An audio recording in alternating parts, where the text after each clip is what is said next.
बाधक प्रमाण का अभाव ही बता देता है कि साधक प्रमाण का सद्भाव है। और अगर हमसे ये पूछो कि साधक प्रमाण कैसा है, तो हमने आपको बता दिया। साधन क्या है? कसाय का अभाव। करते चले जाओ, आप देखो, आपको सर्वज्ञ बनेगा, दिखाया नहीं जा सकता। आप सर्वज्ञ बन जाओगे तो आपको सब देखने में आ जाएगा। अब हम बनेंगे कि नहीं बनेंगे, अनुमान लगा लो। जिसमें जितनी कसाय होंगी उसके अंदर ज्ञान उतना ही कम होगा, और जिसके अंदर जितनी कसाय की कमी होगी उसके अंदर ज्ञान का प्रकट वो उतना ही अच्छा होगा। अब ज्ञान का मतलब केवल ये भी मत समझ लेना कि जो शास्त्र रट लेता है, कि जो बोल लेता है वही ज्ञान है। ज्ञान का मतलब आत्मज्ञान है। तो वह आत्मज्ञान जिसके अंदर जितना अधिक होगा उसकी कसाय उतनी ही कम मिलेगी। क्या समझ में आया? यही तो एक कमी रह जाती है कि जब हम पूजा करते हैं, विधान करते हैं, धर्म करते हैं, किसी भी क्रिया में संलग्न होते हैं, तो हम करते तो सब हैं, लेकिन कसाय की कमी नहीं होती। और कसाय की कमी नहीं होती तो फिर कहने में आ जाता है बच्चों को, आपके ही घर के लोगों को, कि आपकी पूजा से होता क्या है, तो वह एक और आपके लिए आफत बन जाती है वो चीज। हाँ, तो फिर आप क्या करो? तो अपने अंदर कसाई की कमी से ही आत्मज्ञान बढ़ाओ। हाँ, अब आत्मज्ञान कैसे होता है? तो आचार्य कहते हैं आत्मज्ञान आत्मा की भावना से प्रकट होता है। आत्मज्ञान आत्मा की भावना से प्रकट होता है। तो आत्मा की भावना कैसे की जाए? तो आत्मा की भावना करने के लिए आचार्यों ने जो आत्मा के गुण बताए हैं, जो आत्मा की भावना के जो हमें तरीके बताए हैं, उन तरीकों से हम अपने आप को गुजारें। अब जैसे हम प्रवचन सार पढ़ रहे हैं, तो ये भी तो आत्मज्ञान के तरीके हैं, नहीं है? इसमें आत्म भावना नहीं हो रही है, सब चर्चा आत्मा पे ही तो डिपेंड है। अब वह आत्म भावना कैसे? जब भी हमें इंद्रियों से ज्ञान उत्पन्न होता है, हमारा ज्ञान क्रमिक ज्ञान होता है, क्रम क्रम से ही हम जानते हैं चीजों को।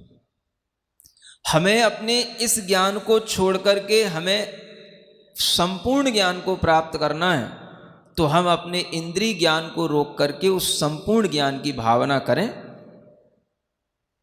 कि मुझे इंद्रिय ज्ञान का कम से कम उपयोग करना है, मुझे तो अतीन्द्रिय ज्ञान को उपादेय बनाना है। तो अतीन्द्रिय ज्ञान की हमें भावना करना है कि मेरी आत्मा वर्तमान में इंद्रिय ज्ञान से सहित तो है, लेकिन मैं तो अतीन्द्रिय ज्ञान स्वभाव वाला हूं।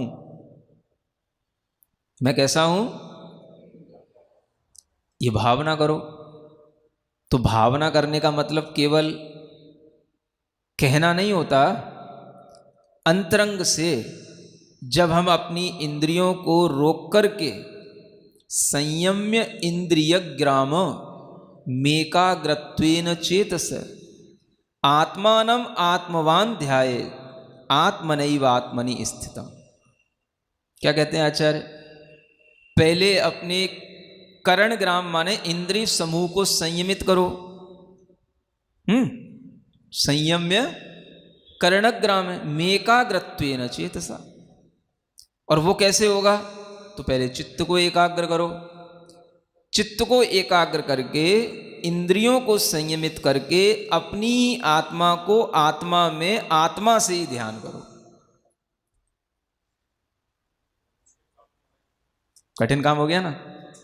कठिन तो इसलिए हो जाएगा कि जैसे जैसे आप भीतर जाओगे तो आपको आत्मा के अलावा और कुछ नहीं मिलेगा, है ना? और बाहर निकलोगे तो इंद्रिय और मन के अलावा कुछ नहीं मिलेगा।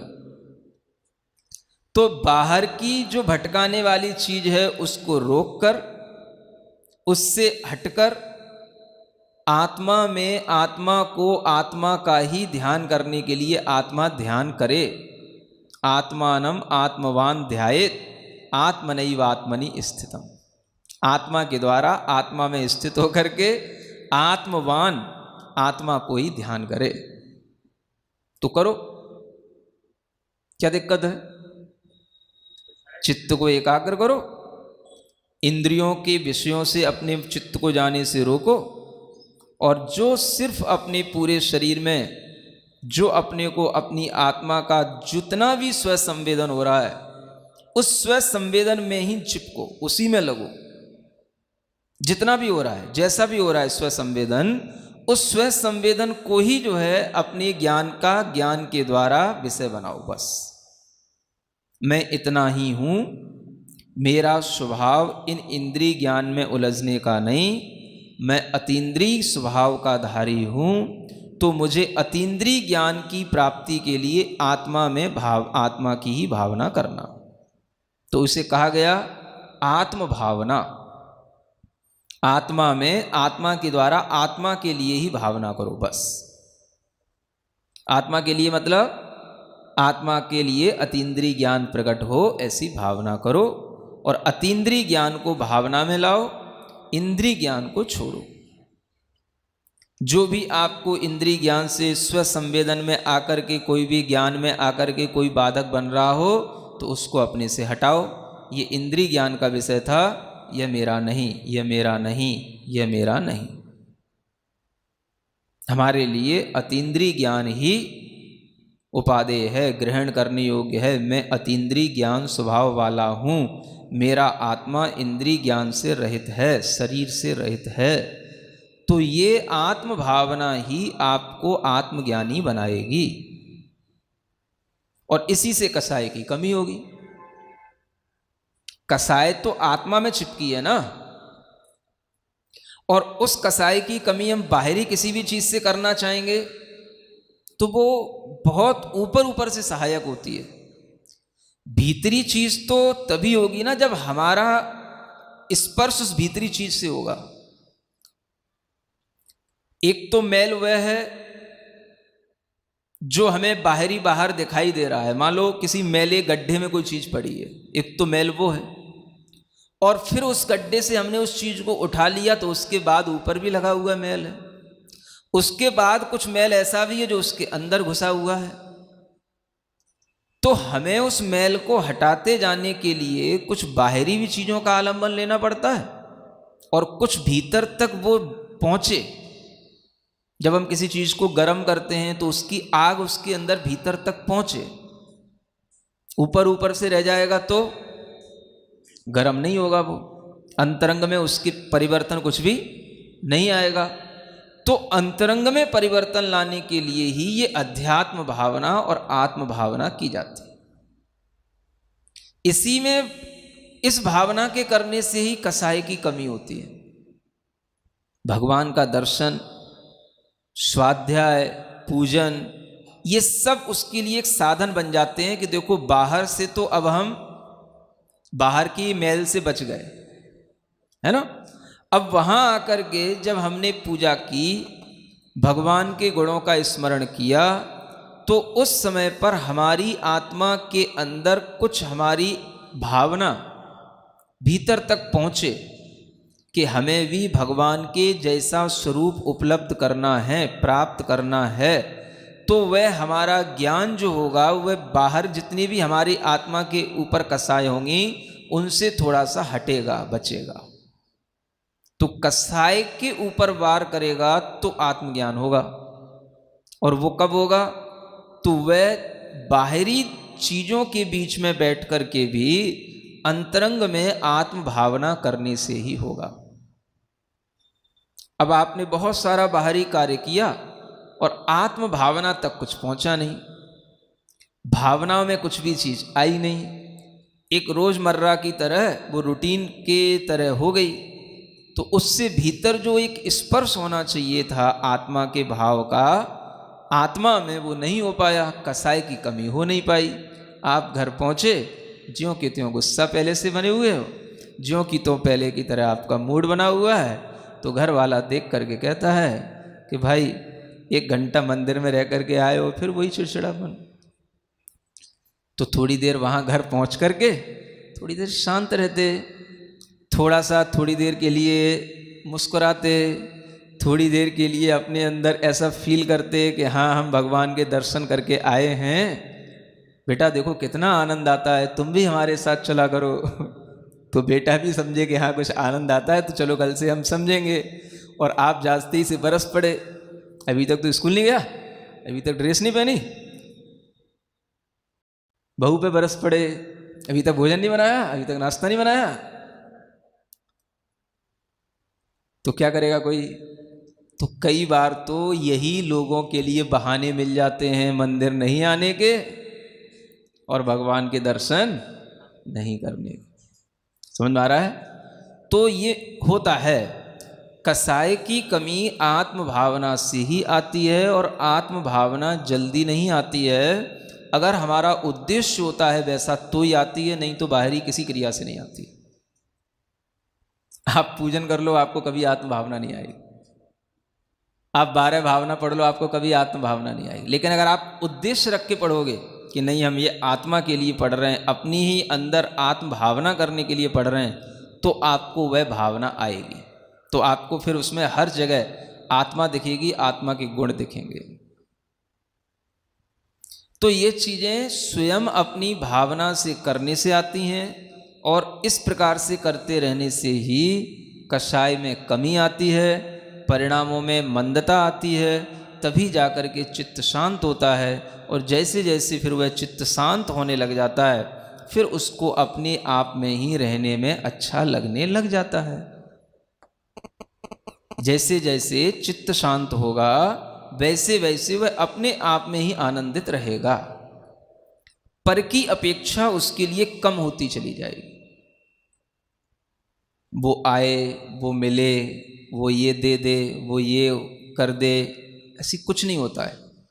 अपने आप में बड़ा संतुष्ट रहेगा। वो कर दिया तो ठीक, नहीं कर दिया तो ठीक, आ गया तो ठीक, नहीं आया तो ठीक, कुछ खास है, कुछ ज़्यादा कोई विशेष बात है, कह भी दिया उसने तो बड़े निराकुल भाव से कह भी देगा, कर भी लेगा, कोई बात नहीं, लेकिन बड़ी जल्दी अपने में व्यवस्थित हो जाएगा। हाँ, क्योंकि मालूम है आकुलताएं उत्पन्न कराने वाली कसाय हैं, और कसायों को अपने को रोकना है, और जितनी रोकेंगे उतना ही हमारे लिए वह परिणाम की शांति होगी। चित्त शांत होगा तो बार बार मन करेगा कि नहीं शांति ही बैठो, अपने ही आप में रहो। जितना हम दूसरों से उलझते हैं उतना ही हमारे अंदर वह कर्म के बंधन बढ़ते चले जाते हैं। बस उलझना बंद करो, और आप घर पे जाते ही दूसरों से उलझ पड़ते हो।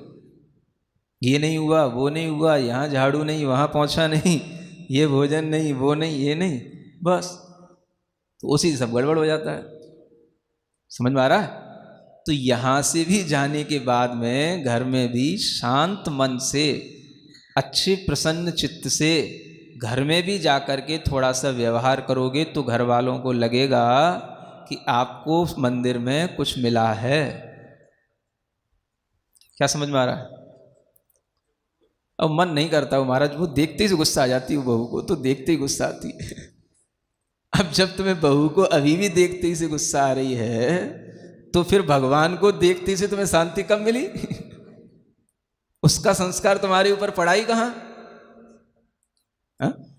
अगर भगवान को देखने का संस्कार होता, भगवान को देखने से शांति मिली होती, तो थोड़ी देर तो बहू को देखने के बाद भी उसमें भगवान दिखता कि नहीं दिखता? नहीं दिखता।